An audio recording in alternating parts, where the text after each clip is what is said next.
Serampore post অফিসের পাশাপাশি চুঁচুড়াতেও বোমা আতঙ্ক। চুঁচুড়া পোস্ট অফিসে বোমা আতঙ্কে হুড়োহুড়ি পড়ে যায়। কে কি বলছেন শুনুন। ওইখানে গিয়ে খোঁজ করুন, ওরা বলতে পারবে।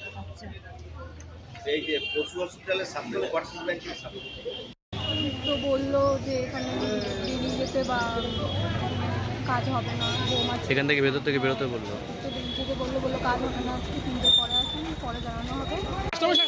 ভেতরে নাকি বোম আছে, তার জন্য এখন সব কাজ বন্ধ আছে। আমাদের গঙ্গাঘাটে বসতে হবে। ফোন কল এলো, প্লাস একটা মেল আইডি এলো যে পাসপোর্ট অফিসে পিওপিএসকে যে অফিসটা আছে সেই অফিসে RDX আছে এবং সেটা 1:15 থেকে 2টোর মধ্যে সেটা বাস্ট হতে পারে।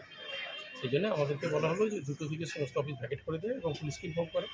আমরা সেই অনুযায়ী তাই করেছি। আমরা সঙ্গে সঙ্গে পুলিশকে ইনফর্ম করেছি, কন্ট্রোলে ফোন করেছি, আর মেলের কপি সহ একটা চিঠিও সঙ্গে সঙ্গে পৌঁছে দিয়েছি। স্যার, মেলটা কোথা থেকে এসেছিল, কিছু কোন আইপি থেকে এসেছিল কিছু জানা গেছে? এটা RPO থেকে এসেছে, রিজিওনাল পাসপোর্ট অফিস থেকে এসেছে। আপনাদের কাছে পাঠানো হয়েছে? আমাদের কাছে নয়, ওয়েস্ট বেঙ্গলের যত POPSK আছে, পোস্ট অফিস, পাসপোর্ট সেবা কেন্দ্র আছে, সমস্ত পাঠানো। ব্যুরো রিপোর্ট, খবর নিউজ 6।